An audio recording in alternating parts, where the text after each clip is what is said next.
Tonight, we now know what sparked last night's wildfire in Sebastian County. Yeah, investigators say a military tracer round started that fire that spread from Fort Chaffee to Greenwood. Use of those rounds has now been suspended until the burn ban is lifted. 5 News reporter Ian Taylor is live in the neighborhood that was evacuated last night. And Ian, officials say this could have been much worse.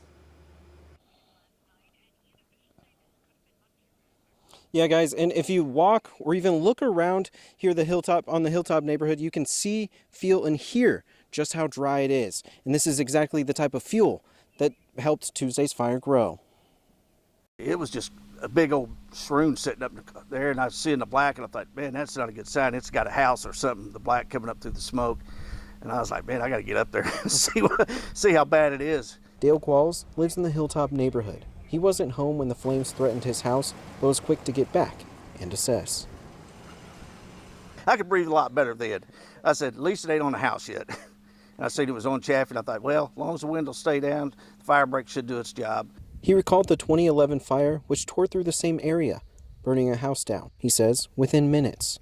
2011, I was afraid it was going to start house jumping because the house that went up so quick, I mean, it lasted maybe 3 minutes and it was poof. Back then, conditions were similar to what we saw Tuesday, a burn ban in Sebastian County and dry conditions. We were able to see and verify that the containment for South Boundary Road and close to the city of Greenwood, the fire is 100% contained. Travis Cooper, the Deputy Director for Sebastian County Emergency Management, tells 5 News that even with how quickly the fire spread, crews were able to extinguish the flames. It's not going to take but probably a few seconds to catch fire and spread, especially with a wind that is pushing behind these type of fires whenever it's as dry as that it is.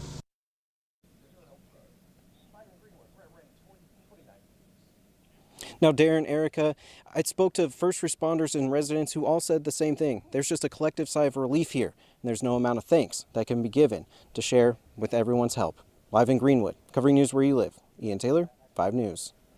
All right, Ian, thanks. Crews tell 5 News about 25 acres of private property were impacted by yesterday's wildfire, but thankfully there were no injuries or any damage to homes. All right, let's talk about the weather outside Pensacola. This is from our Pensacola iCam, Choctaw Casino iCam. A few clouds way off in the distance. That looks to me like, Matt, that could be some rainfall, but I know it's not. Well, it's raining, but south of Mena. Oh, okay. And it continues to push south, so it's going the wrong direction, I think, in our opinion. We could use a storm like that. But as we're talking about the wildfire danger, we wanted to talk more about how crews battled the wildfire. You know, we were talking with some of these homeowners, and they felt like they were in California. You see on the national news all these videos, and then all of a sudden it was in their backyard.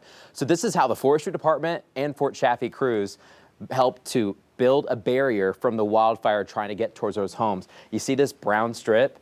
That's a new road that they created. They brought in a bunch of bulldozers and just cleared the forest, and they built this basically a wall in order for the fire, once it got towards the road, it would have a harder time of jumping. Could it jump?